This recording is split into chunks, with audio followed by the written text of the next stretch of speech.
सृष्टि के कुल मालिक परमपिता परमेश्वर के चरणों में कोटि कोटि प्रणाम। इस सृष्टि पर आए सभी संतों के चरणों में दास का कोटि कोटि प्रणाम। पिछली सदी के महापुरुष मुर्शिद आजम हुजूर बाबा सावन सिंह जी महाराज, हुजूर पुन्नूर परम संत कृपाल सिंह जी महाराज, दया के महासागर दयाल पुरुष संत दर्शन सिंह जी महाराज, मौजूदा सरकार जिंदा जावेद खुदा युग पुरुष परम संत राजेंद्र सिंह जी महाराज जी के चरणों में कोटि कोटि प्रणाम। गुरु के प्यार में सत्संग सुनने पधारी गुरु प्यारी सात संगत जी के चरणों में भी प्रणाम। जो संगत अभी आने वाली है उनके भी चरणों में मेरा प्रणाम। गुरु को कीजे दंडवत कोटि कोटि प्रणाम। कीट न जाने भृंग को कर ले आप समान। आज की वाणी स्वामी शिवदयाल जी महाराज जी की, स्वामी जी की वाणी है। बहुत ही मशहूर वाणी है और बहुत ही आत्मा को झकझोर देने वाली वाणी है। स्वामी जी के बारे में हम सभी जानते हैं। आगरा में पुन्नी गली में रहते थे और राधा स्वामी मत के संस्थापक, प्रचारक और जो भी हैं सब उनसे ही शुरुआत माना जाता है। नाम भी उन्होंने ही दिया। तो आइए हम सभी स्वामी जी की वाणी का रसपान करें। मित्र तेरा कोई नहीं संगियन में पड़ा क्यों सोवे इन ठगियन में। मित्र तेरा कोई नहीं संगियन में। स्वामी जी महाराज हमें बता रहे हैं कि जितने भी जो तुम्हें नज़र आ रहे हैं रिश्ते नाते या मित्र जिनको बोल रहे हो, ये कोई भी तुम्हारे मित्र नहीं है। जो भी संगी साथी दिख रहे हैं, ठीक है, संगी साथी हैं, मगर आप जिनको मित्र समझ रहे हो वो मित्र नहीं है। अब मित्र क्या होता है? क्योंकि मित्र बता क्या होता है? हाँ, ये तो फ्रेंड बोल दे, फिर फ्रेंड हो गया, मित्र हो गया, दोस्त, ये पर्यायवाची शब्द है ना। मित्र, दोस्त। मित्र का मतलब है कि जो अपने साथी की, अपने मित्र दो मित्र होते हैं, एक ही रिश्ता है जो खून से आधारित नहीं है। ज्यादातर हमारे रिश्ते ब्लड रिलेशन होते हैं या वैसे रिलेशन होते हैं जो हम रिश्ता बनाते हैं। तो जो मित्र का रिलेशन है वो हमारे एक दूसरे के अनकंडीशनल है। मित्र का मतलब उसमें कोई शर्त नहीं होती, फ्रेंड होते हैं। और एक मित्र का ये दायित्व होता है कि वो दूसरे मित्र के लिए मदद करता रहे और दूसरे मित्र की भावनाओं की कद्र करे। और मित्र का मतलब ये है कि जो अपने स्वार्थ से उठकर निस्वार्थ भाव से मित्रता करे। अगर वो स्वार्थ भाव से मित्रता हो रही है तो वो भी मित्रता नहीं है। अगर मैं सोच रहा हूँ मुझे काम है, अतर सिंह जी से काम है और मैं इसलिए मित्रता इनसे कर लेता हूँ, थोड़ी सी लागलप्पी कर लेता हूँ, चापलूसी कर लेता हूँ, तो वो मित्रता नहीं है। वो लगेगी जरूर मित्रता थी, वो मित्रता का वो भी छलावा है। सही कह रहा हूं मैं? तो अब हम हिसाब लगाने लग जाएं तो हमें पता लगेगा कि हम बड़ा कहते हैं ये हमारा मित्र है, ये हमारा मित्र है। और मित्रों के चलो भाई सबसे सही सच्चा मित्र कौन सा है, तो सच्चा मित्र अगर हम छांटने लग जाएंगे तो शायद हमारी उंगली पे गिन जाएंगे, और या एक या दो में या तीन में भी मुश्किल हो पाएंगे। अगर उनको भी और छांट रहे ढंग से तो मित्रता की परिभाषा में हम लेके आए तो बड़ा मुश्किल हो जाता है। तो वो तो छोड़ो, वो स्वामी जी कह रहे हैं कि अगर तुमने छांट भी लिया, तुम्हारे पास बहुत मित्र हैं, कई लोग जैसे कि मित्र किसा हमारे तो जैसे मित्र का मतलब है जो उसको प्यार करता है, जो उसको चाहता है, जो उसको उसके लिए कुछ भी कर सकता है, वो मित्र है। बच्चा जब पैदा होता है तो सबसे ज्यादा बच्चे का मित्र कौन होता है? माँ। क्यों? माँ से उसकी जरूरतें पूरी होती हैं। हमारी मित्रता क्या है? सच में तो हमारी मित्रता जरूरतें पूरी करने का एक माध्यम मात्र है और कुछ नहीं है। जनरली बता रहा हूं। वैसे मित्रता का मतलब है कि जरूरत नहीं होनी चाहिए मित्रता में, मगर हकीकत क्या है कि जो हमारे रिश्ते नाते जितने भी हैं वो सब एक जरूरत पे टिके हुए हैं, जो हमारी आवश्यकता है डे बाई डे की। जैसे एक बच्चे की जरूरत है ना। तो अब कहते हैं माँ बच्चे को जन्म देती है, बिल्कुल सही बात है। और माँ को जन्म कौन देता है? माँ को कौन जन्म देता है? माँ नहीं जन्म देती, वो तो बच्चा होता है, माँ होती है। माँ को वो एक बच्चा जन्म देता है। वो माँ जब बनती है जब वो बच्चा पैदा होता है। बच्चा पैदा नहीं जब तक तो माँ ही नहीं बनी वो। तो माँ का जन्म, वो जब से पहले लड़की होती है, बहू होती है, कुछ भी होती है, माँ कब बनती है? जब वो बच्चे जन्म देता है। तो जरूरत क्या थी? माँ को बच्चे का जन्म देने की जरूरत थी, और बच्चे को क्या थी? माँ की जरूरत थी। तो माँ और बच्चे का रिश्ता थोड़ा सा आपको अटपटा लग रहा होगा, मगर सच्चाई तो यही है ना, है ना। आप सोचो कि जिन औरतों के, बाकी औरतों के बच्चे नहीं है, उन औरतों के बारे में सोच के तो देखो। या जब हमारे भी 2-4 साल लग गए और बच्चा नहीं हुआ तब सोच के देखो, है ना। तो बहुत सी बात है। मैं ये कहना चाह रहा हूं कि बच्चे को माँ की जरूरत थी, माँ को बच्चे की जरूरत थी, दोनों को जरूरत थी, तो एक रिश्ता था। धीरे धीरे बच्चा बड़ा होता गया।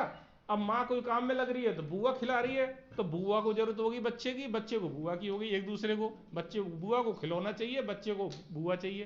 तो बुआ से हो गया, दोस्तों से हो गया, धीरे धीरे। मैं अब इसको कहानी को ज्यादा नहीं समझाना चाहूंगा, जो हम सब समझते हैं ये बात है। महाराज जी कई बार सत्संग में बताते रहते हैं कि जितने भी रिश्ते हैं हमारे, ज्यादातर रिश्ते कहाँ हैं? जरूरत पे आधारित है। जरूरत का मतलब क्या है? लो जी, ये लो, ये मुझे 1000 रुपये ले लो, ये मुझे चश्मा दे दो। हमारा ग्राहक का रोज का चश्मा, मुझे दुकानदार की जरूरत है, दुकान। तो ये व्यापार हुआ कि क्या हुआ? व्यापारी तो हुआ।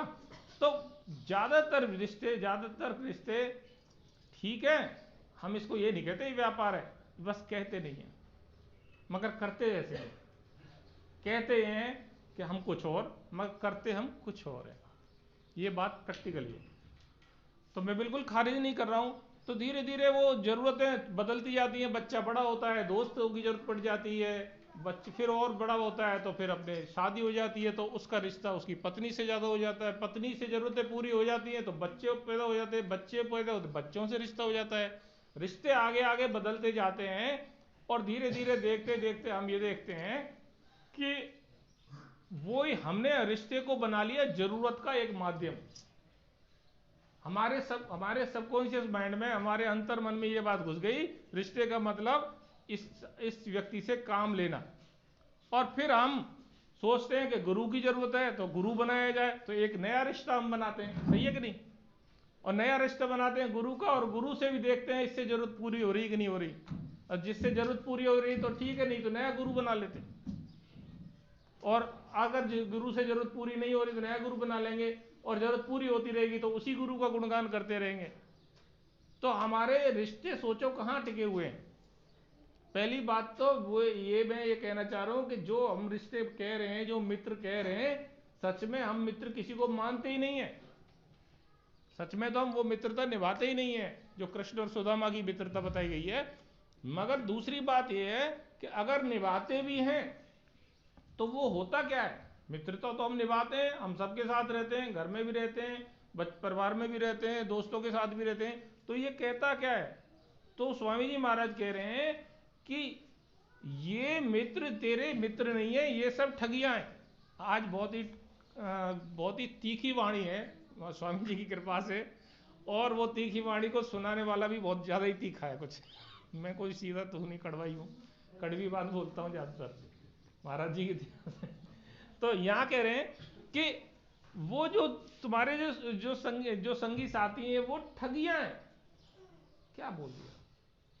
मैं तो व्यापारी बोलता था, व्यापार बोलने में तो कोई दिक्कत नहीं थी। स्वामी जी क्या कह रहे हैं? ये तो ठगियां है, ठग हैं ये तो। अब सोचो क्या ठग रहे हैं वो लोग, क्या ठग रहे हैं? ठगिया क्यों कहना पड़ा? ऐसे समझो, मैं इस बात को ऐसे समझो, बच्चे भी समझ जाएंगे। तुम्हारा नाम क्या बेटा?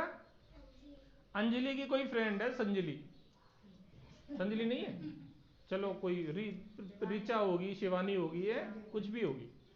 अंजलि की फ्रेंड है एक्स, ओके एक्स तो ठीक है। अब वो फ्रेंड आ जाती है अंजलि के पास, और अंजलि तो पढ़ाई कर रही होती है, और वो आके वो कहती है अंजलि से आगे कि छोड़, क्या पढ़ाई कर रही है, क्या रखा है, क्या फालतू की बात है, नहीं आजा खेलते हैं, लूडो खेलते हैं, मोम को क्या खेलते हैं आजकल, और कई खेल गेम आ गए हैं, है ना। तो अब ठीक है, अंजलि ने कहा देख मेरे एग्जाम आ रहे हैं, मैंने तैयारी नहीं की है, कि नहीं कल टेस्ट है, नहीं नहीं कुछ नहीं होता, क्या होता है टेस्ट वेस्ट है ना, बाद में देख लेंगे, कुछ नहीं, क्या फर्क पड़ जाएगा, एक नंबर कम आ जाएगा, ऐसी कहेगी ना फ्रेंड। तो वो अंजलि का टाइम बिगाड़ गई। अंजलि सीधी है, बातों में आ गई, बातों में आ गई, अंजलि की पढ़ाई बिगड़ गई, कल टेस्ट हुआ और टेस्ट में मार्क्स कम आए। तो ये किसकी वजह से आए? उस फ्रेंड की वजह से आए ना। वो फ्रेंड ने क्या किया, आई तो तुम्हारे साथ थी, तुम्हारे साथ लूडो खेला था, तुम्हारे साथ बुरा करके गई, वो कुछ बुरा तो कुछ नहीं किया, खेले कूदे हंसे सब कुछ किया, मगर वो तुम्हारा टाइम खराब करके गई, कर गई टाइम खराब। उस टाइम की, जो टाइम तुम्हें पढ़ाई में लगाना चाहिए था, वो टाइम कहां गया? खेलने में। और नतीजा क्या हुआ? मार्क्स कम आए। यही कह रहे हैं स्वामी जी महाराज। अब फ्रेंड होती तो तुरंत कहती, सही सच्ची फ्रेंड होती क्या कहती कि अच्छा तूने तैयारी नहीं की, अच्छा मैंने तो कर ली, चल मैं तेरी तैयारी करवाती हूँ, मैं तुझे लर्न करवाती हूँ, याद करवाती हूँ, कहती कि नहीं कहती? या नहीं भी करती तो ये कहती ठीक है तू कर, हम बाद में खेल लेंगे। वो होती सच्ची फ्रेंड। मगर ऐसे फ्रेंड तो कम होते हैं ना, ज्यादातर तो कैसे होते हैं, मेरा मन कर रहा खेलने का, मुझे तो खेलना है, किसी की पढ़ाई बिगड़े तो बिगड़े। तो अब हमें यह समझना है, स्वामी जी महाराज कह रहे हैं कि ये जो हमारे जो रिश्ते नाते हैं, ये सब ठगिया कैसे हैं? ठगिया ये ऐसे हैं कि ये आपका सबसे कीमती चीज जो आपको मिली है, वो क्या है? समय।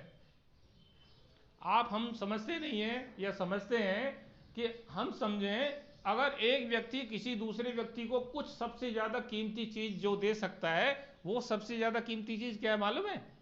समय।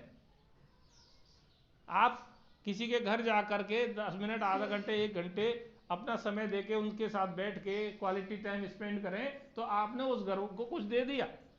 या घर वाले आपके साथ बैठे तो घर वालों ने भी आपको दे दिया। तो समय का जब ही तो कहते हैं आप हमारे यहाँ नहीं आते हो। कोई ये तो नहीं कहता आप हमारे यहाँ मिठाई नहीं बेचते हो, कोई तो नहीं कहता। कोई ये तो नहीं कहता आपने हमारे तनख्वाह मिलती है आप इतना हमें नहीं देते हो। सब ये कहते हैं आप हमारे यहाँ नहीं आते हो, हमारे यहाँ तो बैठ नहीं आते हो, है ना। कितना बुरा सा भी मानते हैं कि नहीं मानते? क्योंकि समय देने का मतलब क्या है? समय देने का मतलब क्या है? समय देने का मतलब है, मान लो हमारी 80, 90, 100 साल और 1000 साल तो होती नहीं उम्र, है ना।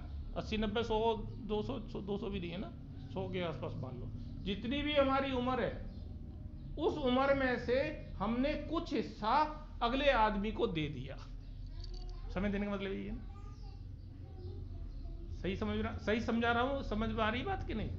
हमारी उम्र का कुछ हिस्सा हमने अगले आदमी के नाम कर दिया। तो सबसे ज्यादा कीमती चीज तो उम्र ही है ना, सांसें हैं ना, टाइम है ना। उस टाइम को हमने उनके साथ बिता दिया, तो वो समय देना है। तो अगर कोई आदमी कहे, और वो कहे मेरे से कितना भी पैसा ले लो, है ना। कई बार बच्चे कहते हैं मैं, तुम्हारे पास पैसे की क्या कमी रहती है, मैं पैसा भेजता तो रहता हूँ, है ना। तो वो कहता, माँ बाप कहते हैं कि कोई बात नहीं बेटा, क्या तू बैठता भी है हमारे पास? तू बैठता तो नहीं है। ऐसे एक उदाहरण याद आ रही है। एक बच्चा एक बच्चा ड्यूटी पे जाता था। तो पिताजी रिटायर्ड हो चुके थे, तो घर दरवाजे पे बैठे रहते थे पिताजी, बाहर वाले कमरे में, यही होता है ना। तो बैठे रहते, पेपर पढ़ते, जो भी गपशप करनी वो भी गपशप होती इधर उधर के लोगों से। तो वो सुबह जाता, तब उससे कहता कि जा रहे हो बेटा, ऑफिस जा रहे हो? हाँ हाँ डैडी मैं ऑफिस जा रहा हूँ। बच्चा सभ्य था और वो ऑफिस चला जाता। जाते वक्त बाय करके जाता ना, बाय करके जाते हैं, बाय पापा मैं चलता हूँ। वो बाय करने से पहले कोई, बेटा ऑफिस जा रहे हो? हाँ जा रहा हूँ मैं।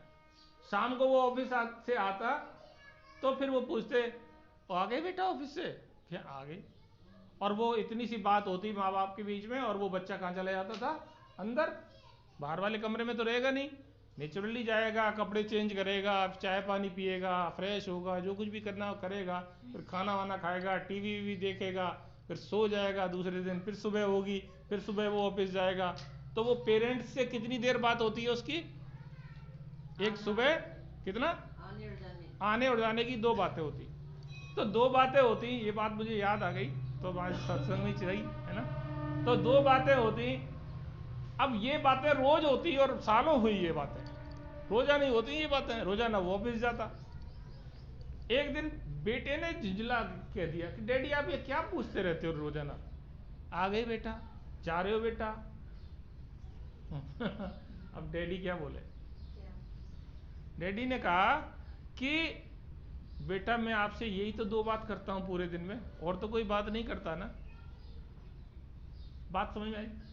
बात ये है कि असली चीज वो पिताजी क्या एक्सपेक्ट कर रहे थे उसके डैडी, कि वो मेरे साथ बैठे और बात करे। माँ ये यहाँ मैं ये बार बार घुमा फिरा के ला के कोशिश कर रहा हूँ कि सबसे जरूरी चीज है समय, जो हम दे सकते हैं, और सबसे ज्यादा कीमती समय। अब हमारे पास सबसे बड़ी पूंजी मिली है, और वो क्या मिली है? क्या है? समय। अब इस समय का, इस टाइम का हम कैसे सदुपयोग करें, ये है विषय।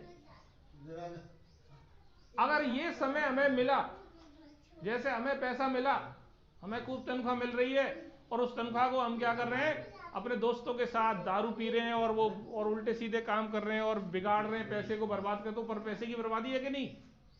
तो पैसे की बर्बादी तो हमें तुरंत समझ में आ जाती है, मगर हम समय की बर्बादी करते हैं, वो शायद ही हमें समझ में आती है। तो ये कह रहे हैं कि जो मित्र हैं तेरे कोई नहीं है, वो सब तेरा समय चुरा रहे हैं। जो भी मित्र हैं, उस लड़की ने क्या किया? लूडो खेल के आपका टाइम स्टील कर लिया, चुरा लिया। तो वो कह रहे हैं कि इस समय को उनको चुराने मत दो। किसको? मित्रों को। तो क्यों नहीं चुराने दो? क्या होगा? आगे की वाणी चलती है। अभी तो मुझे लग रहा है भूमिका ही बनी है। तो आज इसी वाणी में आगे चलेंगे कि चेत कर प्रीत करो सत्संग में, गुरु फिर रंग दे नाम अरंग में।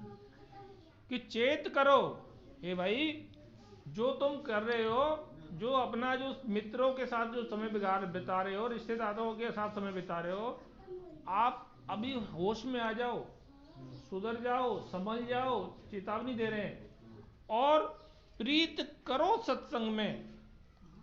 और क्या करो? सत्संग में प्रीत लाओ। आप सत्संग में प्रीत का मतलब कई तरह से, सत्संग का मतलब समझना पड़ेगा। प्रीत का मतलब तो आप समझते हैं, पर सत्संग का मतलब भी थोड़ा सा और विस्तृत समझना पड़ेगा। सत्संग का मतलब है, सबसे पहला तो सत्संग का मतलब ये है जो ये अभी आप सब देख रहे हैं, कि हमें गुरु के महाराज जी या गुरु परमपिता परमेश्वर के नाम की जहाँ चर्चा हो रही हो, और पूरे गुरु जहाँ बैठा हो, वो सत्संग है। पूरा गुरु जहाँ बैठा हो, पूरा गुरु का मतलब आप समझते हो, जो परमात्मा से एक में एक हो, वो है पूरा गुरु। सिर्फ नाम का लंबा वाला गुरु नहीं, कि 1000 श्री श्री श्री फलाना श्री और लंबे चौड़े तिलक छाके भी लगाने वाला नहीं। जो परमात्मा से जुड़ चुका हो, परमात्मा से एक, और वो कहता हो कि मैं परमात्मा से एक हूं, और वो कहता ही नहीं हो, आपको ये विश्वास हो कि वो परमात्मा से एक है। उसके कहने से भी आपको विश्वास नहीं होगा, आपके अंदर ये विश्वास पैदा हो गया हो। मानना नहीं है, जानते हो आप कि हाँ वो परमात्मा से एक है, आपको भी उसने विश्वास करा दिया, परमात्मा की झलक आपको भी दिखा दी हो, वो पूरा गुरु है। सही बात है। तो ऐसे गुरु के पास आप बैठेंगे, या ऐसे गुरु के नाम पे आप, जैसे महाराज जी के नाम पे सत्संग हो रहा है कि नहीं हो रहा है यहाँ पे, तो ये भी सत्संग ही माना जाता है। और सत्संग क्या होता है? सत्संग का मतलब सत्य का संग। सत्य का संग क्या होता है? सत्य, सत्य क्या है? सत्य क्या है ये समझे। सत्य है नाम, सत्य आदि सत्य क्या है? आज सच जुगात सच, नानक है भी सच और होसी भी सच। तो जो नाम है, जो परमात्मा है, जो ईश्वर है, वो सत्य है। तो ईश्वर को तो हम देखा नहीं है, देखते भी नहीं है, तो हम किसको देखते हैं? गुरु को, सदगुरु को देखते हैं। तो सदगुरु जो हमें नाम दान देता है, नाम के साथ में हमें दान देता है, तो हमें ज्योति और श्रुति, नाम के दो जाति रूप हैं, ज्योति और श्रुति। ज्योति से और श्रुति से वो हमें जोड़ देता है, वो हमारा कनेक्शन, वो एक्चुअली हमें सदगुरु दे देता है गिफ्ट, ये लो ज्योति और ये श्रुति। अब ज्योति रोशनी, श्रुति मतलब धुन, दोनों, और वो नाम के दो जाति रूप हैं। तो परमात्मा कहाँ है हमारे लिए? परमात्मा क्या है? ज्योति और श्रुति। ज्योति और श्रुति हर वक्त दिखते नहीं है, तो गुरु को मान लेते हैं हम कि जो कुछ भी है गुरु है हमारा, है ना। पर गुरु क्या कहता है कि मुझे मत पूजो, जो मैंने आपको नाम दिया है उसका सुमिरन करो, उससे जुड़ो। तो हम ज्योति और श्रुति से जुड़ते हैं। गुरु फिर रंग दे नाम अरंग में, तो गुरु क्या करता है? हमें नाम के रंग में रंग देता है। तो सत्संग क्या हुआ? नाम के साथ जुड़े रहना सत्संग है। कैसे जुड़े? सुमिरन करके, दिन भर सुमिरन करो। अगर हम फालतू में समय व्यर्थ कर रहे हैं तो हमसे ज्यादा समझदार तो हमने है नहीं, है ना। ज्यादा समझदार तो है नहीं, और ज्यादा समझदार अपने आप मन में ही कहना है तो कहते रहो, कोई नहीं रोक रहा। अपने मन में कहो मैं स्कूल का टॉपर हूं, कहने से टॉपर हो जाएंगे क्या? कैसे होंगे? पढ़ाई करके। ये छोटे बच्चे जानते हैं, ये भी जानते हैं, ये भी जानते, सब जानते हैं ना, पढ़ाई करके। ये बच्चे जानते हैं पढ़ाई करके टॉपर होंगे, हम बड़े नहीं जानते कि नाम सुमिर के टॉपर होंगे। नाम सुमिरन करेंगे तो कुछ होगा। हम कहते हैं हमारे नंबर तो अच्छे नहीं आ रहे हैं, बच्चा कोई कहे हमारे नंबर तो अच्छे नहीं आ रहे हैं, लूडो खेलती रहती है, गप्पे मारती रहती है, भाई घर में पढ़ाई जरा भी नहीं करती, फिर कहती मार्क्स अच्छे नहीं आ रहे, आएंगे क्या? फिर कहते हमारा ध्यान तो लगता नहीं है। काय का लगेगा भाई ध्यान? काय को ध्यान लगेगा? सबकी तरक्की हो रही, हमारी तो तरक्की हो रही नहीं है। तुमने तरक्की के लिए कुछ किया है? तरक्की के लिए कुछ किया है क्या? नहीं जी, हम सत्संग जाते हैं, अरे सत्संग में भी 1 घंटे नहीं ढंग से बैठते, यहां भी ध्यान पूरा नहीं होता तो भी तरक्की हो जाए? हो ही नहीं सकता। जिसकी डेली की आदत नहीं है वो 1 घंटे की कैसे आदत बन जाएगी? जो आदमी दिन भर, मैंने ऐसे देखे आश्रम में, दिल्ली आश्रम में, ऐसे उनकी सूरत वहां खिंच गई है, पड़े हैं लोग, उठा रहे हैं उनको, उठ ही नहीं रहे, वो सूरत खिंच गई। तो आप जिस रंग में दिन भर रहोगे वही रंग में 1 घंटे के लिए आओगे। जब ध्यान में जाओगे पूरे दिन तो 24 घंटे में, जब पूरे दिन तो हलचल में रहते हैं, 1 घंटे के लिए ध्यान में चले जाओगे, कैसे ध्यान लगेगा? सवाल ही नहीं है। ध्यान लगना क्या होता है? ध्यान लगना कुछ होता ही नहीं है। असली पूछो, ध्यान हटना होता है। जो हमने ध्यान लगा रखे ना दुनियादारी में, उनसे हटाना है बस, लगाना कुछ नहीं है। लगाया तो लगेगा ही नहीं। ध्यान कोई लगाने की सोचे तो वो लगा नहीं सकता। कोई गारंटी से कह दे कि मैं ध्यान लगा के बता दूं तो मैं उसका गुलाम हो जाऊं, मगर कोई ये कह दे कि मैं ध्यान हटा के बता दूं तो बिल्कुल सही है, ये असंभव है। क्योंकि ध्यान हटा नहीं, ध्यान लगा। कहा तो था बुल्ले शाह, रब दा की पाउना, इत्थे पुटना इत्थे लाउना, कि परमात्मा का क्या पाना है? ये ध्यान को इधर से हटा के इधर लगाना। जैसे पौधे को, पनीरी को यहाँ से उठाते हैं और दूसरी जगह लगा देते हैं, ऐसी परमात्मा का है, ध्यान को हटाना है और वहां से लगाना है। तो प्यारे बहनों भाइयों, यही कहते हैं गुरु फिर रंग दे नाम अरंग में। तो इस गुरु, जो गुरु नाम के रंग में रंगता है, उस नाम के रंग में आप रंगे रहो। आपको रंग लगा दिया है गुरु ने, है ना। और वो कहते हैं चुनरिया मेरी रंग दी नहीं, है ना। तो वो वाली बात है, मेरी रंग दे चुनरिया, है ना। श्याम पिया मेरी रंग दे चुनरी, ऐसो रंग दे कि रंग ना ही छूटे, हैं दो रहूं चाहे सारी उमरिया। तो वो रंग दे चुनरिया उसने तो रंग दी, और तुम सर्फ एक्सल लगा लगा के उसको हटा रहे हो। वो दाग अच्छे हैं, वो कह रहे दाग अच्छे हैं, तुम कह रहे हो दाग हटाएंगे हम तो साफ रखेंगे। साफ तो भैया पहले ही थे। तो ये वाली बात है प्यारे बहनों भाइयों। ठीक है, हंसते हंसते अपन सत्संग करें, कुछ बातें अपने घुसी जाएंगी कभी न कभी, तो है ना। तो कह रहे धन संपत तेरे काम न आवे, छोड़ चलो ये छीन में। वो कहते हैं कि धन और संपत्ति, स्वामी जी महाराज फरमा रहे हैं कि धन और संपत्ति, हम सब जानते हैं इस बात को, कोई नई बात नहीं कह रहे कि ये संपत्ति तेरे काम ना आवे। कौन से काम? कौन से काम नहीं आती ये धन संपत्ति? सब काम आती है, सुबह से लेकर शाम तक नहीं आती क्या? क्या कह दिया स्वामी जी महाराज ने? अरे भाई ये काम तो ठीक है आती है, ये तो दुनियावी काम है, ये शरीर के काम आती है, पर तेरे काम नहीं आती। अब आप बोलोगे क्या होता है शरीर और क्या होता है तू, इसका मतलब मैं अलग हो गया, शरीर अलग हो गया, समझने की बात है कि नहीं। वो कहते हैं ये धन संपत्ति तेरे काम नहीं आवे, तो शरीर के तो काम आ रही है। ये जर्सी खरीदी मैंने, पैसे से आएगी नहीं, घड़ी पैसे, मैं दिखा नहीं रहा हूँ, मतलब बता रहा हूँ पैसे देखना चाहो दिख ही रही है, बात बता रहा हूँ मैं। मोबाइल आया पैसे से, चश्मा आया पैसे से, सब चीज़ पैसे से आएगी नहीं, चद्दर पैसे से आएगी, ठीक है। तो बच्चों को थोड़ा सा करो, बीच में अपने आप ही कर दिया करो, है ना? तो वो है कि ये जो जन संपत्ति तेरे काम ना आवे, तो ये स्वामी जी महाराज कह रहे, फिर इन्होंने कैसे कह दिया कि तेरे काम नहीं आवे, काम तो आ रही है हमारे। है कोई उपाय आपके पास? तो उसका मैं एक उदाहरण दूं। उन्होंने कहा तेरे काम नहीं आवे, जैसे मैं कौन हूं, मैं कौन हूं? अरे भाई बच्चों को चुप करा दो भाई, अरे सुन नहीं रहे हो क्या? बच्चों को इधर उधर करो, साइड करो, चुप कराओ, मुझे सुनाई दे रहा, तुम्हारे तो कान पे बज रहा है।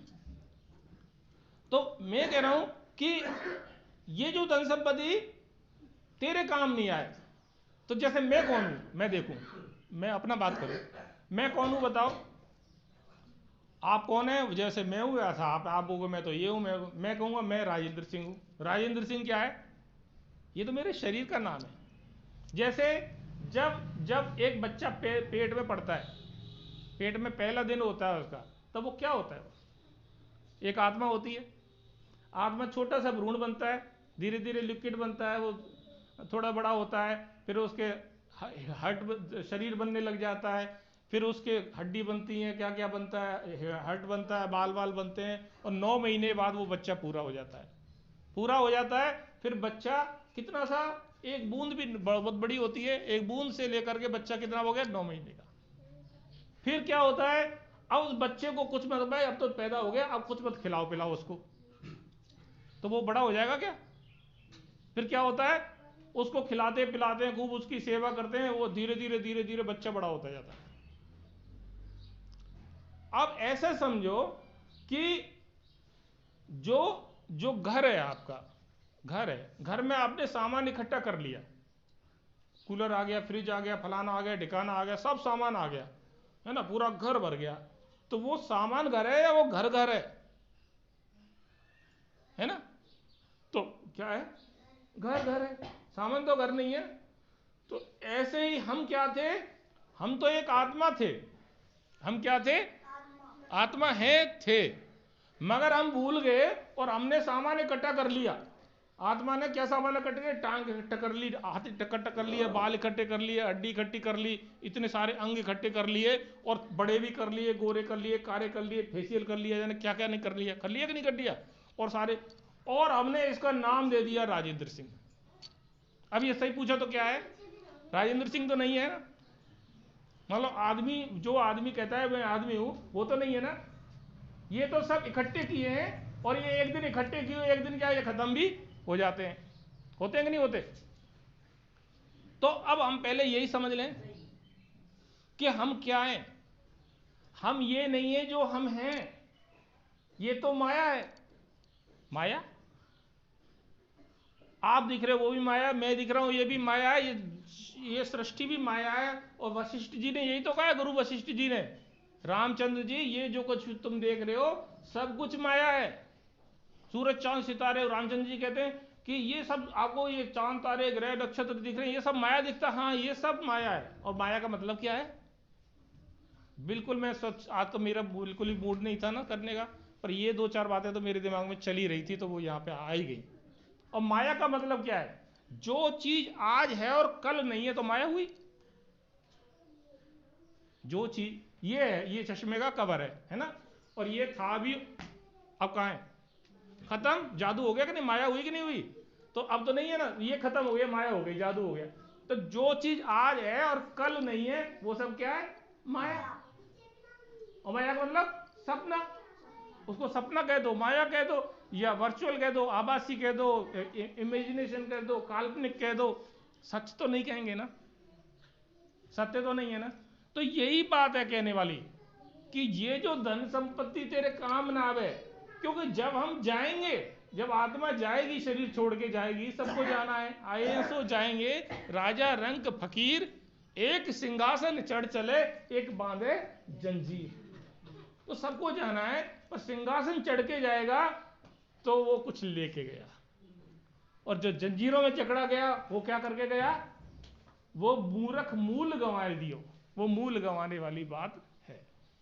तो यही कह रहे हैं स्वामी जी महाराज कि ये धन संपत्ति तेरे काम ना आवे, छोड़ चलो ये छिन्न। ये धन संपत्ति का जो तू कह रहा है ये तेरी मेरी मेरी मेरी है, ये तेरे काम नहीं आएगी। तो किसके काम नहीं आएगी समझिए ना?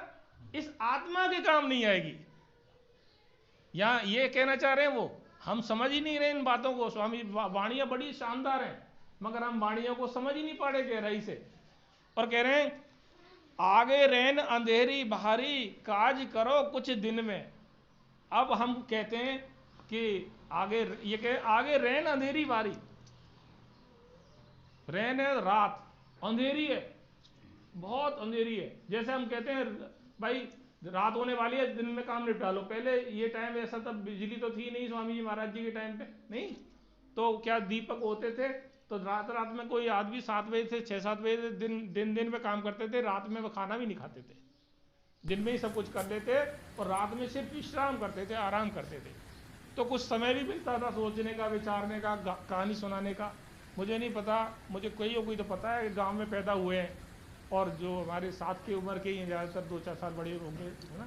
तो हमें पता है गांव में पहले एक जगह सब सोते थे, खाटें लगती थी और कहानियाँ चलती रहती थी रात के 10-10, 11-11 बजे तक। कभी कोई दादी सुना रही, कभी ताऊ सुना रहा है, कभी चाचा सुना रहा है, और सुनता तो मैं भी था, पर मैं सो जाता था। मैं तो कहानी नींद की गोली समझता था, पूरी कहानी सुन ही नहीं पाता था, तो मुझे कहानियाँ याद भी नहीं रहती थी। और मुझे क्या पता था, सुन लेता तो आज काम आती कि नहीं आती, है ना। चलो जो भी है, छोटी छोटी कहानियाँ वो याद रह जाती हैं, तो वो आपको सुना देता है। तो कहते हैं आगे रैन अंधेरी बारी। तो आगे आप सोच रहे हो कि आज नहीं हम कल कर लेंगे। जैसे कोई सोचे आज नहीं नहाना, कल नहा लेंगे, कल बिजली नहीं आई तो, कल पानी नहीं आया तो कैसे नहाओगे भैया, ऐसे समझ लो। आज नहीं पढ़ना, हम तो कल पढ़ लेंगे, कल लाइट नहीं आई, पंखा नहीं चला तो ये कह रहे हैं कि वो तो छोड़ो, रैन अंधेरी, अंधेरी रात है। क्यों कह रहे हैं अंधेरी रात है? कि पहले तो आपको ये निश्चित नहीं है कि ये जो जन्म, पुरुष जन्म हमें मिला है, मनुष्य जन्म मिला है, ये आगे मिलेगा कि नहीं मिलेगा। कोई बता सकता है मिलेगा? नहीं बता सकता ना। अच्छा मिल भी गया तो इसकी क्या गारंटी है कि हमें सत्संग मिलेगा? हम किसी कसाई के घर में पैदा हो गए तो, और आते ही पैदा होते ही फिर लग गए, तो क्या करेंगे? मतलब क्या गारंटी है? और सत्संग भी मिल गया तो क्या पता कोई हमें पूरा गुरु मिलेगा कि नहीं मिलेगा। क्यों कृपाल सिंह जी महाराज को तो एक ही डर था, डरते सब हैं, एक डर उनको सताता राज, क्या? कि कहीं मैं किसी गलत गुरु के हाथ ना चढ़ जाऊं, किसी गलत गुरु के मत्थे ना चढ़ जाऊं, और तो फिर मेरी जिंदगी खराब हो जाए, है ना। तो वही बात है, तो हमें पूरा गुरु नहीं मिला तो दिक्कत।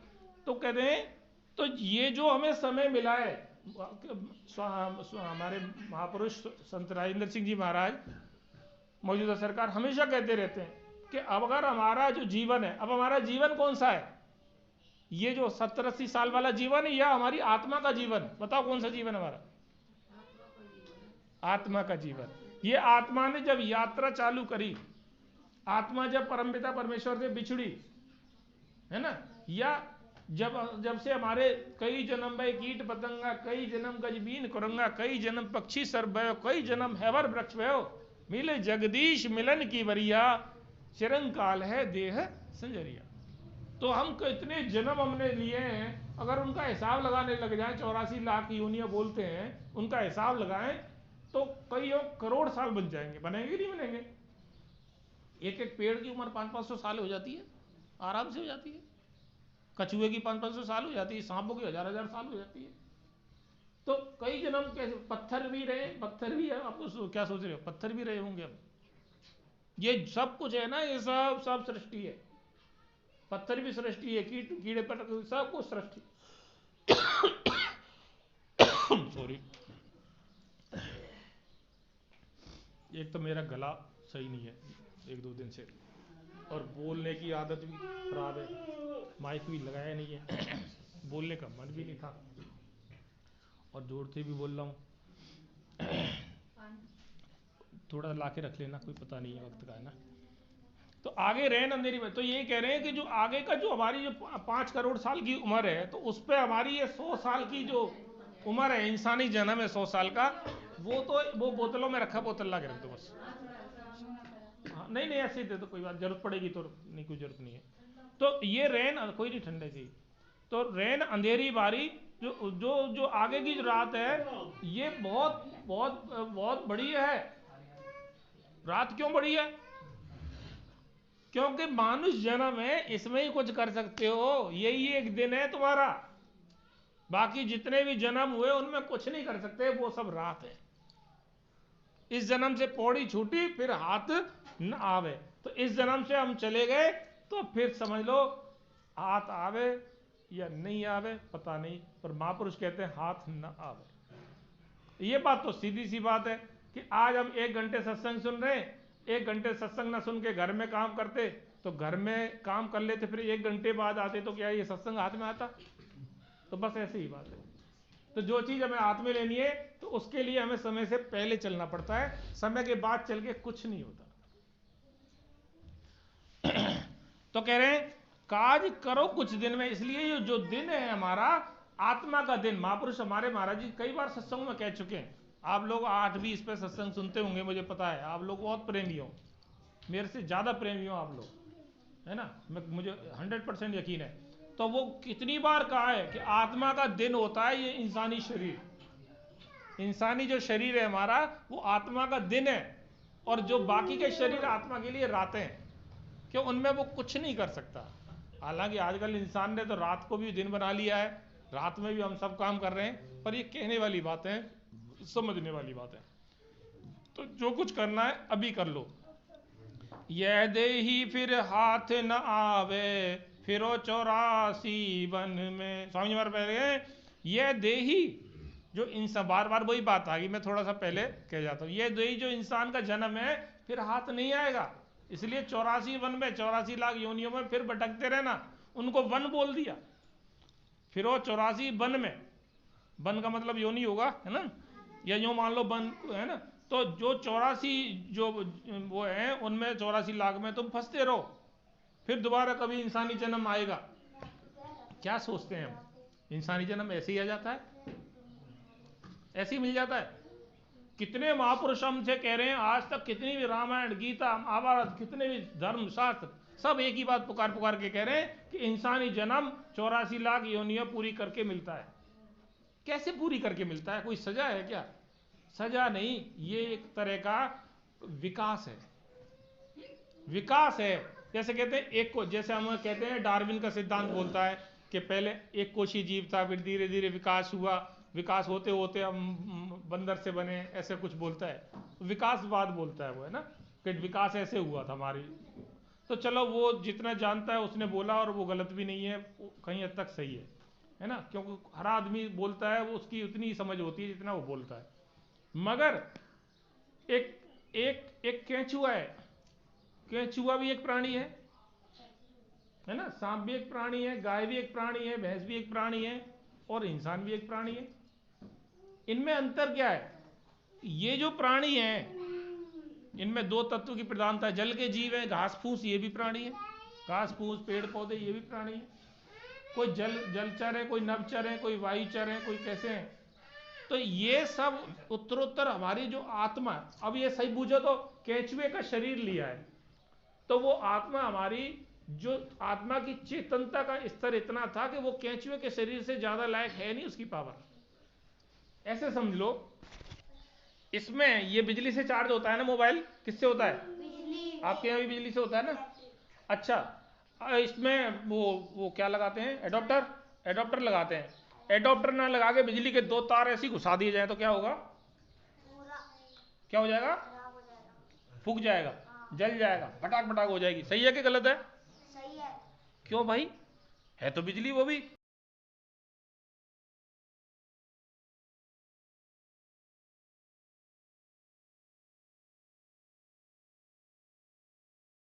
है तो अच्छी बात है, मगर पहले ये यूज करो तब बोलो। इसको फास्ट बनाओ पहले, इसको फास्ट बनाओ, इसको मत बनाओ। हम क्या करते, इसको फास्ट बनाते, इसको फास्ट नहीं बनाते। इसको फास्ट बनाने के लिए जीभ को फास्ट बना लेते हैं, बोलने तो पटक कर देंगे, मगर दिमाग को नहीं तेज करेंगे कि हम सोच लें, कुछ सोच लें, विचार लें, तब बोल रहे हैं। अगर हमारे अंदर सोचने की शक्ति बढ़ गई, अनुभव है, तो हम जल्दी सोच लेंगे, जल्दी बोल भी सकते हैं।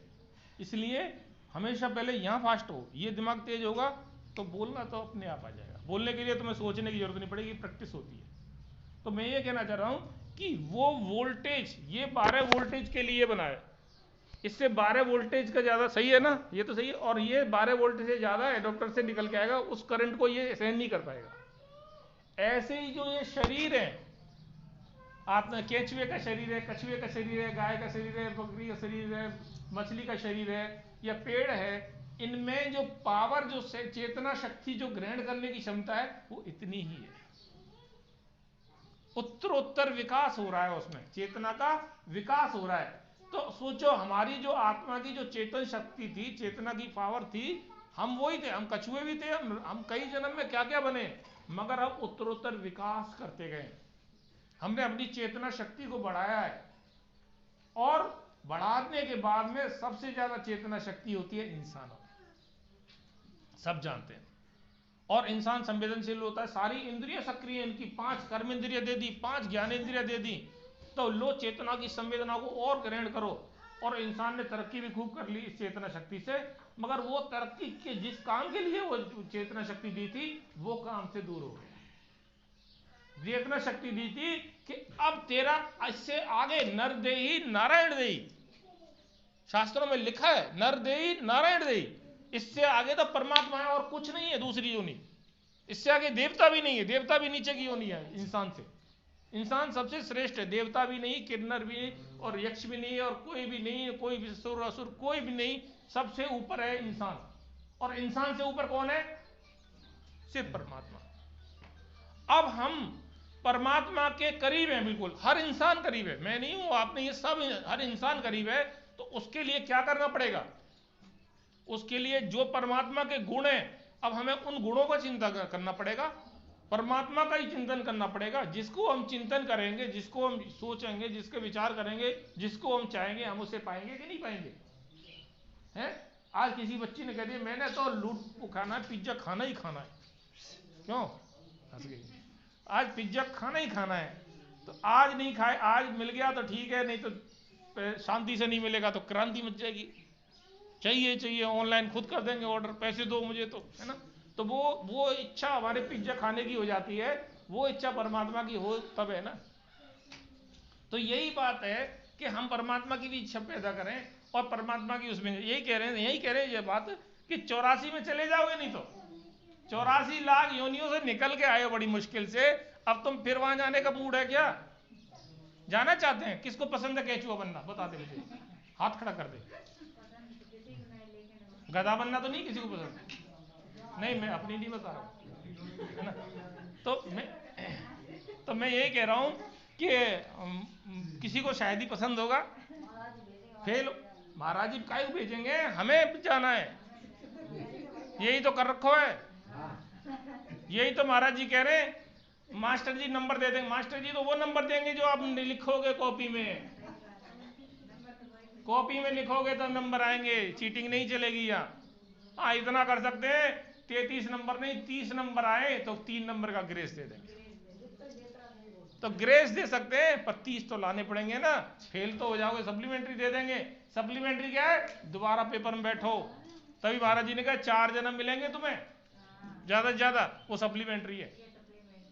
अब 4 जन्म लेने सप्लीमेंट्री है, बढ़िया आओ, घूमूत में फिर रहो, गंदे संदे रहो। बच्चा होता क्या होता है? नाक जा रही है मुंह में, रोते रोते वहाँ वहाँ वहाँ वहाँ, नहीं है ना। तो क्या होता है? गंदे संदे नहीं रहते, कहीं भी हाथ दे देता है, खिला दिया। अगर माँ बढ़िया समझदार है तो टाइम से खाना पानी दे देगी, नहीं तो रोता रहे, कि बिना रोए तो माँ भी दूध नहीं पिलाती, है ना। तो वही वाली बात है। तो क्या बात है समझ नहीं। हाँ बात तो सही चल रही है, ऐसा कुछ नहीं है। गुरु सेवा कर गुरु रिझाओ। अब क्या कह रहे हैं? अब तरीका बता रहे हैं स्वामी जी महाराज, अब ध्यान से रखना। अभी तक तो जो सुना वो ठीक है, अब थोड़ा ध्यान ज्यादा देना पड़ेगा कि अब हम 84 से तंग आ गए, हमें नहीं रहना यहाँ पे, हमें जाना ही जाना है। तो क्या करना है? कि गुरु की सेवा करके गुरु को रिझाओ। आओ तुम इस ढंग में, अब इस ढंग में आ जाओ भाई, जो कहते हैं ढंग से चल ढंग में आ जा, तो इस ढंग में आ जाओ कि गुरु की सेवा करो और गुरु को रिझाओ। ध्यान लगाने के दो तरीके हैं। पहला तो यह कि चाहत खत्म हो जाए, मैंने बताया था पहले चर्चा हुई है। दूसरा यह है कि गुरु को रिझाना, गुरु को रिझाना। जैसे कहीं किसी पिक्चर हॉल में जाना है, एक तरीका तो है हमारे पास पैसे हैं, 500 रुपये दिए टिकट आ गई, सही है कि नहीं। दूसरा तरीका क्या है, पास ले लेना, कहीं से पास अरेंज हो जाए या सर्कस का शो है पास मिल जाए तो पास से देख जाओ। तो पास तो फ्री में मिल जाता है ना, पर उसके लिए सिफारिश लगानी पड़ती है कहीं ना कहीं। ऐसे ही गुरु की सेवा करके गुरु को रिझा लो, ये पास है।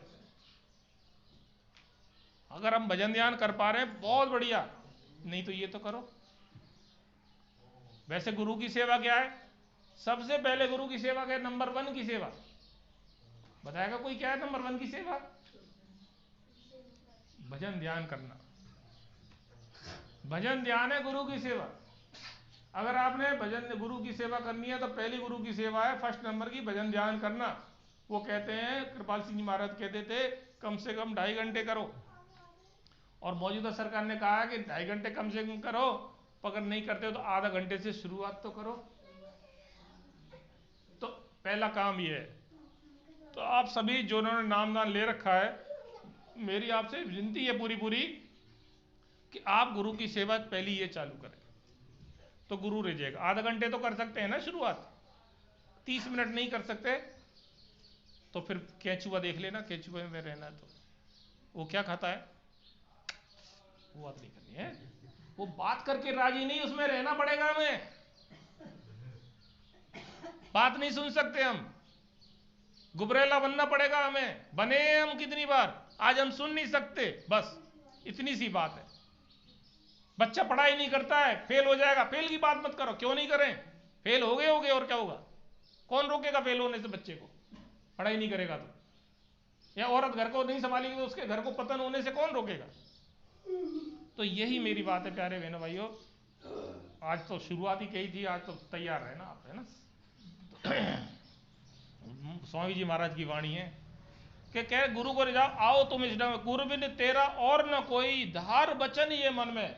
ये ध्यान कर लो कि गुरु बिना तुम्हारा कोई भी नहीं है। क्या मतलब इसका? इसका मतलब ये है कि गुरु तुम्हारे इस जीवन में साथ है, वो तुम्हें नाम दे रहा है, दुनिया की सबसे बड़ी दौलत दे रहा है, तुम्हारे साथ सत्संग कर रहा है, सुमरन कर रहा है, तुम्हारी तरक्की करवाने, 84 लाख योनियों से तुम्हें निकालने में एकमात्र वही संगी साथी है और कोई नहीं है। और जैसे आप कुएं में गिरे हुए हो, जैसे कोई आदमी कुएं में गिरा हुआ है और ऊपर एक आदमी है बचाने वाला और कोई है नहीं रास्ता, तो क्या करना पड़ेगा आपको? क्या करना पड़ेगा? आपको अपना हाथ ऊपर बढ़ाना पड़ेगा और ऊपर वाला नीचे हाथ बढ़ाएगा। बढ़ाएगा कि नहीं बढ़ाएगा? और तो कोई तरीका नहीं है, रस्सी वस्सी कुछ नहीं है कि रस्सी डाल के कोई आ जाएगा वो बचा। फिल्मों की बातें नहीं है यहाँ पे। तो आपको क्या करना पड़ेगा? अपना हाथ तो ऊपर करो ना, उसका हाथ की चिंता मत करो, बहुत बड़ा हाथ है उसका, कहीं से भी आ जाएगा, 1000 हाथ हैं, लाख हाथ हैं उसके, अपना हाथ तो बढ़ाओ ना। हम क्या करते हैं, कैसे करते हैं बताऊं मैं? अब बचाए तो बचा ले गुरु, तू ही बचा ले। अरे भाई क्या मतलब है? ये तो वही मतलब है ना, भजन ध्यान हमने नहीं करना, सुमरन हमने नहीं करना, सत्संग जाएंगे कभी नहीं जाएंगे, कभी नहीं जाएंगे, हमारी मौज है जैसे हम करेंगे, गुरु जो करना है तू कर लेना।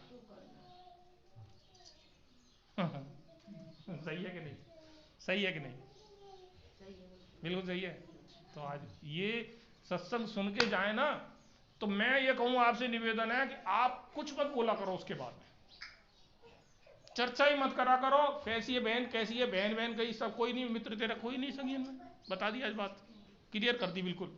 और जो सत्संग में हो उसका विचार करते रहा करो, विचार करते रहा करो, विचार करते रहा करो।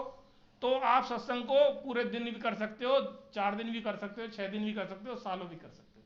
फिर अगला सत्संग फिर आ जाएगा 7 दिन में, फिर उसका विचार करते रहो, विचार करते रहो, कुछ पिछले का करो, कुछ अगले का करो, कुछ वो करो, तो धीरे धीरे क्या होगा, तुम्हारा दिमाग क्या बन जाएगा? सत्संग। इसमें क्या भरा रहेगा? सत्संग। हर वक्त सत्संग रहेगा। सत्संग कोई यही नहीं है कि यही मिलता है वही सत्संग है। सत्संग तो विचार है, गुरु के विचार हैं, जितने हमारे दिमाग में ज़्यादा रहेंगे उतना ही वो काम करे। गुरु क्या है? गुरु वचन है, वचन गुरु है। गुरु क्या है? वचन है। जो गुरु के आदेश हैं वो हम सुन रहे हैं। अगर हम किसी चीज़ को विचार कर रहे हैं, बार बार हमारे दिमाग में आ रहा है नहीं हमें डेली झाड़ू लगाना चाहिए, डेली झाड़ू लगाना चाहिए, तो एक दिन छोड़ दोगे, 2 दिन छोड़ तो लगाना पड़ेगा ना, दूसरे दिन धीरे धीरे आदत बन जाएगी। तो इसीलिए कहा जाता है तो ये कहते हैं कि इस ढंग में आ जाओ भाई, को गुरु को रिझाओ, और गुरु बिन तेरा और कोई नहीं काम आएगा। काम में कौन सा काम? कि जब हमारा अंतिम समय होगा तो हमें गुरु ही मिलेगा। पर गुरु मिलेगा, पर गुरु ने तो कह रखा है अच्छे नंबर लाओगे तो अच्छी डिग्री पाओगे, नंबर नहीं लाओगे तो फेल हो जाओगे, 4 जन्म में फिर भेज देगा गुरु। तो तुम्हारे गुरु के बगैर कोई काम नहीं आने वाला, इस जन्म में भी, आगे जन्म में भी, इससे आगे भी। तो ये बात तुम समझ में आ जाए, जितनी जल्दी आ जाए उतनी सही है, और नहीं तो कभी तो आएगी। कब आएगी? कभी तो आएगी।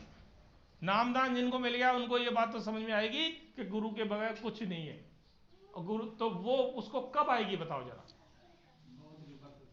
मौत के वक्त है, तब है हाथ में कुछ है फिर तो इसलिए चिड़िया चुग गई खेत, है ना। अब पछताए क्या हुआ? वो तो क्या, चिड़िया चुग गई खेत। तो वही बात है, तब हमारे हाथ में कुछ नहीं रहेगा, है ना। तब समझ में आई तो क्या आई। तो यही बात हमें अब समझ लेना, ये सत्संग किस लिए होते हैं? सिर्फ इसी बात के लिए होते हैं। और इतवार को कुछ न कुछ, कोई न कोई महाराज जी किसी न किसी तरह से क्या क्या नहीं सुनाते हैं। हर डेली सत्संग देते हैं, और महाराज जी की दया लॉकडाउन में इतनी है, सुबह और शाम भी देते हैं। मगर हम बहुत पक्के हैं, और हमें गर्व तो क्या होगा, पर चिकने घड़े हम बहुत तगड़े नहीं, बिल्कुल पानी ऐसे सिर की हो जाता है, एक बूंद हम अंदर नहीं जाने देते। तो हमें क्या करना है, दिन भर यह ध्यान रखो, जो सत्संग को विचार करते रहा करो। जगत जाल में बसो मेरे जाल में फंसो न भाई, निस दिन रहो भजन में। देखो ये बात आ गई पहले, दुनिया के जाल में ने कहा गया, जहां सत्संग सुन के बात ही मत करो, चुप रहा करो बिल्कुल। जब ये बोला है, जब मेडिटेशन किस लिए बताया? सत्संग सुन के मेडिटेशन करें, और मेडिटेशन सुनने के बाद करने के बाद में सीधे बिना बोले चाले अपने घर जाओ। बातें करनी है तो पहले आ जाया करो, सत्संग से पहले आधा घंटा पहले खूब बैठ जाया करो, गप्पे मारा करो, है ना, कोई दिक्कत नहीं है। मैं नहीं मना कर रहा हूँ, 4 घंटे पहले आ जाओ भाई, बाकी आपकी इच्छा, मैं तो कह ही सकता हूँ। तो जगत जाल में फंसो ना, निस दिन रहो भजन में। कब रहो? निस दिन, हर वक्त। साध गुरु का कहना मानो, रहो उदास जगत में। अब ये क्या कह रहे हैं? बड़ी मुश्किल है, ये गलत कर दी बस, है ना। वो कह रहे साध गुरु का कहना मानो। जो साध गुरु कह रहे हैं, सत्संग कह रहे हैं, प्रीचर कह रहे हैं, महाराज जी कह रहे हैं, बात वही है ना, सब एक ले दे के ये किताबें कह रही हैं, वाणियाँ कह रही हैं, उनका कहना मानो, और रहो जगह उदास जगत में। और उदास जगत में मतलब क्या है? जगत से उदास रहो, उदासीन रहो, उनकी बात मत मानो, दुनिया की उदासीन रहो उनसे, उनमें रस मत दिखाओ कि आज तो पिक्चर आ गई, लो देख ले, रोज रोज देख रहे थे, एक आधी तो देख रही है, ला देख लेते, लग गए पिक्चर में। एक चल बहन वहाँ चले वहाँ शॉपिंग एरिया, साड़ी मिल रही है ना, एक की 300-1000 रुपये वाली साड़ी 200 रुपये मिल रही है, चलो पैसे साड़ियाँ भरी पड़ी हैं, चलो मैं तो नहीं लेनी, चल तो घूमे आइयो, तो घूमने चले गए साहब, सेल लग रही है घूमे आइयो। मैं ये नहीं कह रहा हूँ नहीं जाना, जाओ भाई, सब कुछ करो, मगर ज़्यादा रस मत लो उसमें। दूसरी बात है कि हमें ऐसा भी नहीं है कि दुनिया में उदास रहने का मतलब नहीं है कि दुनिया से हम बिल्कुल अलग हो, दुनिया में रहते हुए हमारा ध्यान वहीं रहे। उदास का मतलब यह है, ऐसे उदासी में बता देता हूँ, थोड़ा समझ में आ जाएगी, मुझे लगता है वो ज़्यादा समझ में आएगी। उदाहरण इसीलिए दिए गए हैं, एक लड़की की शादी हो गई है, अपने ससुराल गई है, बहुत अच्छी ससुराल मिली है, बहुत अच्छा पति है, सब कुछ परिवार अच्छा है, और बहुत केयरिंग फैमिली है, और साल 6 महीने वो ससुराल में रह भी गई है, तो ससुराल उसका घर हो गया कि नहीं हो गया। अब वो लड़की अपने मायके जाती है, अब मायके जाती है तो जाएगी, सभी लड़की जाती हैं, अपने मायके 2 घर होते हैं, है ना। अब मायके जाएगी तो मायके में क्या होगा, तो वो सहेलियाँ कहेंगी अब तो तू वैसी खिलखिली रहती नहीं है, तू तो उदास सी रहती है। चलो वो उस चक्कर में वो उदासी अपनी बताएगी नहीं, तो कैसी रहेगी, वो हंस के ही रहेगी, भाइयों से भी बात करेगी, पापा को भी दूध ला के देगी, जो भी सेवा करेगी, मम्मी की भी बात करेगी, चाचा ताऊ से, भाइयों भाभियों से, सबसे बात करेगी, मगर सब काम करते हुए भी उसका मन कहाँ रहेगा, वहीं अपने घर में, मेरे घर जाने क्या हो रहा होगा, कैसे होगा, वो खाना खाते होंगे कि नहीं खाते होंगे टाइम से, उनको तो अपने पैंट भी शर्ट भी नहीं, मतलब ऐसे कुछ भी सोचती हूँ मैं, कुछ उदाहरण दे रहा हूँ। तो वो क्या है, वो सब रह रही है वहाँ उस घर में मगर उदास है, उस घर में नहीं है, उस घर में होते हुए भी उस घर में नहीं है। ऐसे ही हम इस दुनियादारी के व्यवहार करते हुए अगर हम भजन सिमरन रखें, हर वक्त सत्संग को ध्यान में रखें, गुरु की बातों को ध्यान में रखें या स्मरण करते रहें, तो हम सब कुछ करते हुए भी वहाँ नहीं होंगे। ये है कहने मतलब, सही है, समझ आया क्या? यही है मतलब। ये आप तो सब जानते हो, बहुत पुराने सत्संगी, मैं तो आपके आगे बच्चा जैसा ही हूँ, है ना। पर वो आपका प्यार ज़्यादा है, बस किताबें पढ़नी आती है, दो बातें इसलिए बैठ जाता हूँ यहाँ, है। कहते हैं कि साध गुरु का कहना, रहो उदास जगत में ही उदास रहो भाई, है ना। तो उदास क्यों रहो? एक वजह और है उदास रहने की, एक वजह और मेरी समझ में आ रही है बहुत अच्छी। जैसे किसी आदमी को जाना है, जैसे मुझे वहां से, यहाँ से घर जाता हूँ ना तो इतना उदास नहीं होता, पर घर से दोबारा आता हूँ ना तो एक दो दिन पहले से उदास सा होता नहीं होता ना, उदाहरण बता रहा हूँ, होता है कि नहीं होता है? तो उदास सा होने लग जाता हूँ, जाना पड़ेगा, 10-15 दिन ज़्यादा रह जाता हूँ तब ज़्यादा होता हूँ, पर चलो कोई बात नहीं, मैं उदाहरण बता रहा हूँ एक्चुअली। तो ऐसे ही जैसे बच्चे नानी के यहाँ रहते हैं, फिर नानी के यहाँ से आते हैं तो उदास रहते हैं ना, बच्चे कहीं और जाते हैं तो उदास होते हैं। तो ऐसे ही जब हमें ये पता है कि हमें अपने घर जाना है, मतलब ये छोड़ के जाना है, तो हमारी ये उदासी रहनी चाहिए, इस दुनिया से वैराग्य रहना चाहिए। तो वो उदासी रहनी चाहिए, उदासी का मैं समझ रहा हूँ कि आप समझ रहे हैं कि नहीं, सही बताओ, सही समझ रहे कि नहीं? हमें यहाँ से जाना है, ये बात हमें रहनी चाहिए, और इसकी थोड़ी सी उदासी रहनी चाहिए। तो थोड़ी उदासी इस बात का परिचय है कि हमें याद है कि हमें जाना है, नहीं तो क्या होगा, हम तैयारी नहीं कर पाएंगे। उदासी तो रहते हैं पर पैकिंग करना तो चालू कर देते हैं, मेरा अंडरवियर रख दें, भाई बनियान रख दें, घर वालों से कहते हैं क्यों नहीं रख रहे हो तुम, है ना, भूल मत जाना, पहले ये भूल गए थे। तो उदासी भी है मगर साथ साथ में क्या है, वो तैयारी भी है। ये उदासी नहीं है, ये तैयारी है। तो इस जगत में रहें और मगर तैयारी कहाँ की करें, परलोक जाने की। कि बड़े भाग मानुष तन पावा, सुर दुर्लभ सब ग्रंथ ही गावा, साधन धाम मोक्ष का द्वारा, पाए न जेई परलोक संवार। वो नहीं पा सकता जो परलोक की तैयारी नहीं करे। तो उदासी तो रहनी है मगर हमें परलोक की तैयारी भी करनी है, राइट? बात समझ रही है? तो छल बल छोड़ो और चतुराई, क्यों तुम पढ़ो कुगति में। ये बात बड़ी अच्छी है, सारी बातें अच्छी हैं, पर ये गजब की है, उन्होंने हमें एक समझा दिया कि सबसे ज्यादा जो हमें मुश्किल है ना, जो हमारी जो तरक्की नहीं होनी चाह रही है, वो है छल बल, कपट, निंदा, चुगली, जो भी गलत काम है। सोच के देखो कि हम किससे 84 लाख योनियों से हम आए, तो हम कभी कुत्ते भी रहे, कभी बिल्ली भी रहे, कभी हिंसक जानवर भी रहे कि नहीं रहे, शेर भी रहे होंगे, कुछ खतरनाक। तो उनके संस्कार नहीं होंगे क्या हमारे अंदर? होंगे कि नहीं होंगे? पिछले जन्मों के संस्कार हमारे अंदर रहते, कभी हम सांप भी रहे, तो ये संस्कार हमारे अंदर प्रबल रहते हैं। हर इंसान में दो चीज होती है, मनुष्य और पशुत्व। क्या होता है? मनुष्य और पशुत्व। मनुष्य तो इसलिए होता है कि वो मानस जन्म मिला है, उसको चेतना है, उसकी चेतना जागृत है। पशुत्व इसलिए होता है कि वो पशुओं से ये तो आया है, एक पशु में एक एक योनि, वो एक एक इंद्रिय जागृत रहती है, तो 5-5 इंद्रिय जागृत है हमारी।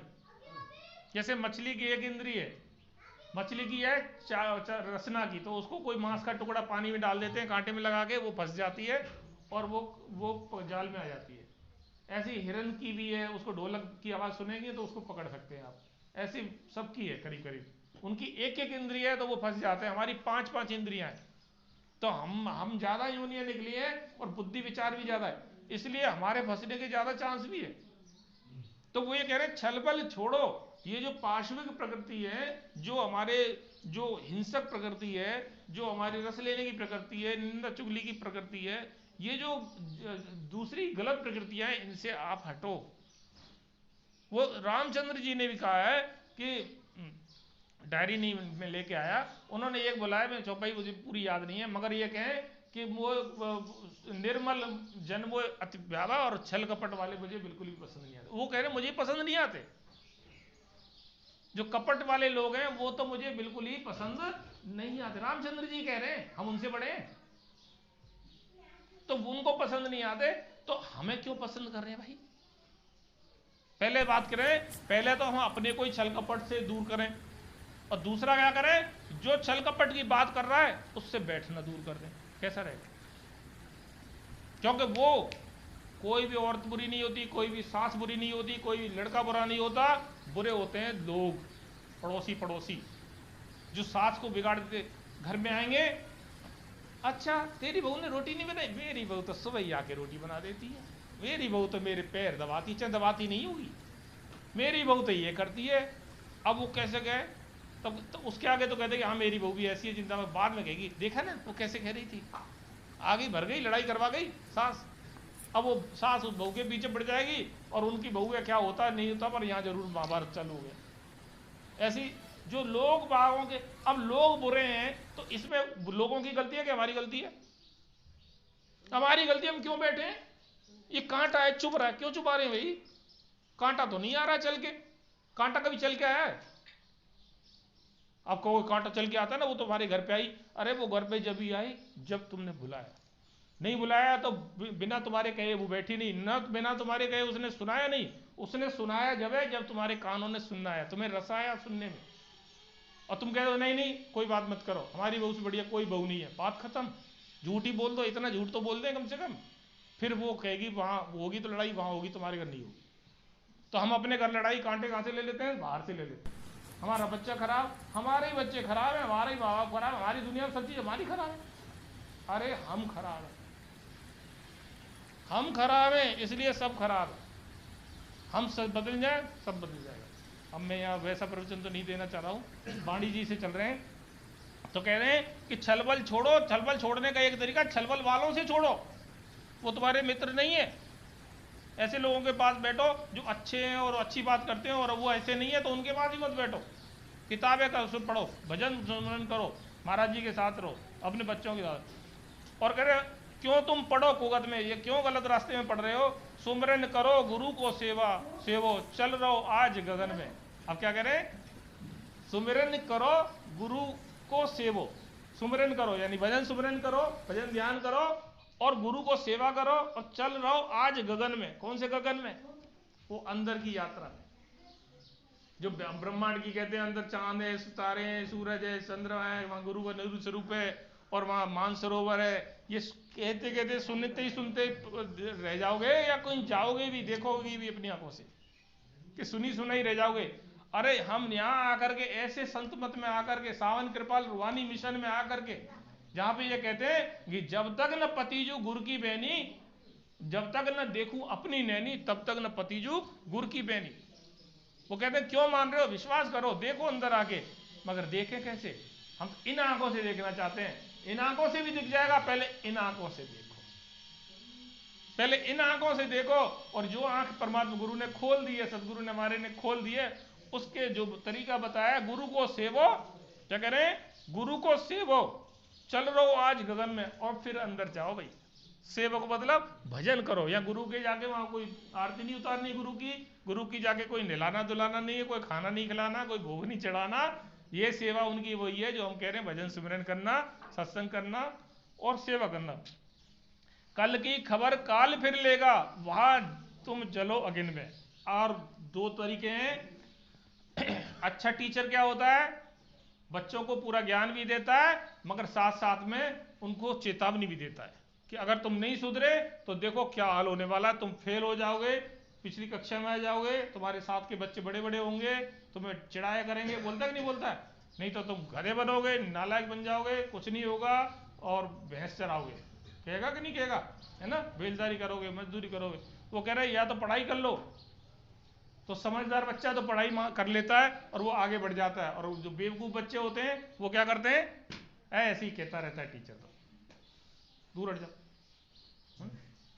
दूर हट जाओ, इससे नहीं कह सकते, तेरे से कह सकता हूँ, ठीक है, अंजलि है ना, हाँ, तो समझदारी दिखा, ये भी बेवकूफ़ी है ना। तो क्या करना है कि हमें क्या करना है? गुरु को सेवो और फिर के कल की खबर काल फिर लेगा, कहाँ तुम चलो अगिन में, नहीं तो काल तुम्हें ले जाएगा, देख लो। अगर तुमने नहीं किया तो काल ले जाएगा, ये स्वामी जी महाराज कह रहे हैं। और ले जाएगा काल, क्या करेगा? प्यार करे ऐसे करेगा, अगिन में चला देगा, नरक की भट्टी में झोंक देगा। कितने करोड़, 55 करोड़ नरक, और के मैं तो बोलना भी नहीं चाहता, पर नहीं बोलूंगा तो क्या फर्क पड़ जाएगा, वो तो खत्म तो होंगे नहीं, वो तो होंगे ही। तो हम क्यों करें ऐसा काम? क्यों हम आग में चलें? हम फूल पे जाना पसंद करेंगे या आग में? चांदनी में रहना पसंद पड़ेंगे या तपिश में? तो वही बात है कि आज ही समझ देर मत करियो, ना जानू क्या हो इस पल में। अभी समझ ले भैया, ये कह रहे हैं स्वामी जी महाराज, अभी समझ जा। ये भी नहीं कह रहा आज ही समझ जा, आज नहीं कहा इन्होंने, अभी समझ। अभी, आज नहीं, आज में तो पूरा 24 घंटे हैं, अभी अभी इसी वक्त। फिर कल नहीं समझा कोई बात नहीं, पहले नहीं समझा कोई बात नहीं, अब तो समझ। और देर मत करियो, ना जानू क्या हो इस पल में। तो मैं नहीं कह रहा हूं कि क्या हो इस पल में, अगर तूने अभी नहीं समझा तो कौन गारंटी ले सकता है कि 1 घंटे बाद हम रहेंगे? है कोई गारंटी किसी के पास? किसी के पास नहीं हो तो मुझे बता देना, है ना।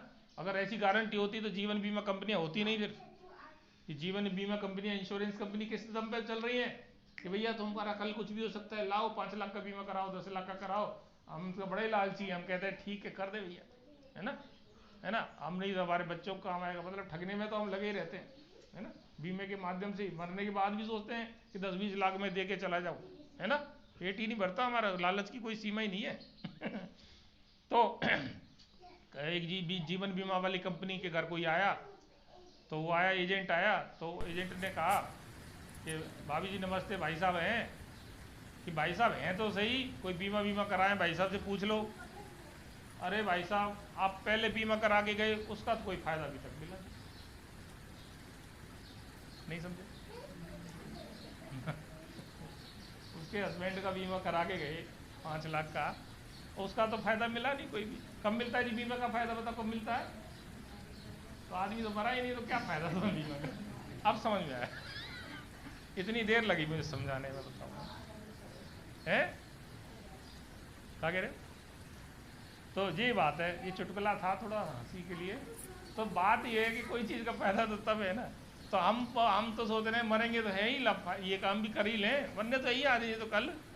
तो चलो मैं ये नहीं कह रहा हूँ कराना चाहिए नहीं कराना चाहिए, तो मजाक वाली बात थी, थोड़ा लाना पड़ता है थोड़ा पुट। ओके, अभी समझ, अभी कर, ना जाने क्या हो इस पल में, एक पल का पता नहीं, क्योंकि पल भर की खबर नहीं, सामान 100 वर्ष।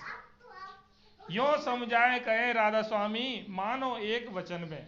ये राधा स्वामी कह रहे हैं महाराज, स्वामी जी महाराज कि ये मानो एक वचन में मानो भैया, है ना, बार बार मत कहलवाओ। स्वामी जी महाराज कह रहे हैं बार बार मत कहलवाओ, एक बार में ही मान लो।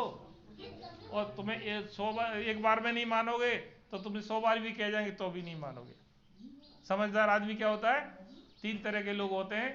एक तो अपनी गलती से भी नहीं सीखते, वो बार बार आग में हाथ देते रहेंगे, बार बार एक ही पत्थर से ठोकर खाते रहेंगे।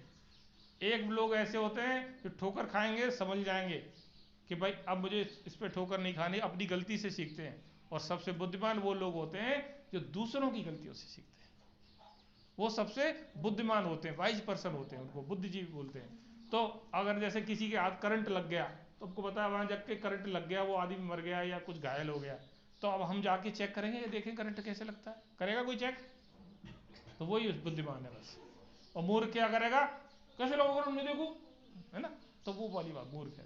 तो इतने बुद्धिमान तो हम हैं कि वहां करंट नहीं लगने देते, आग में हाथ नहीं देते, मगर इतने बुद्धिमान क्यों नहीं है जब इतने महापुरुष हमसे ये सब कह रहे हैं कि हम समझ जाएं। तो इसमें हमारा क्या जाता है? मुझे कोई उसका उत्तर बता दे। मैंने मुझसे महाराज जी की कृपा से, आप लोगों के प्रेम से मेरे से कोई बोले तो मैं आपको लग रहा है कि वाणियाँ दे दे, तो हो सकता है 1 दिन 2 दिन 4 दिन खूब चल सकता है सत्संग वाणियों से। 1000 तरीके उपाय हैं, 1000 रास्ते हैं, 1000 वो बात हैं जिनकी वजह से हमें भजन सुमरन करना चाहिए, महापुरुषों की वाणी माननी चाहिए। मगर मैं आपसे पूछता हूँ, मुझे कोई एक रीजन तो कोई बता दे कि क्यों नहीं करना चाहिए।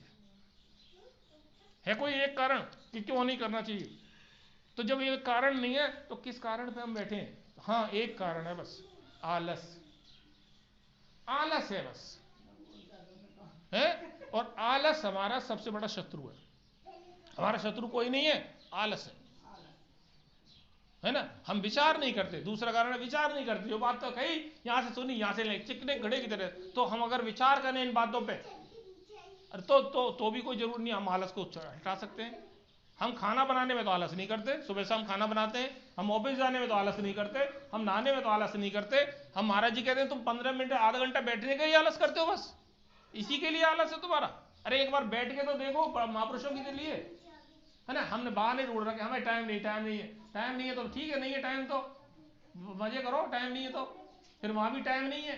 बड़े कैचुआ बनो, सांप बनो, पिच्चू बनो, चिरकुली बनो, कुछ भी बनो, गुबरेला बनो, बन ही रहे, बने नहीं है क्या?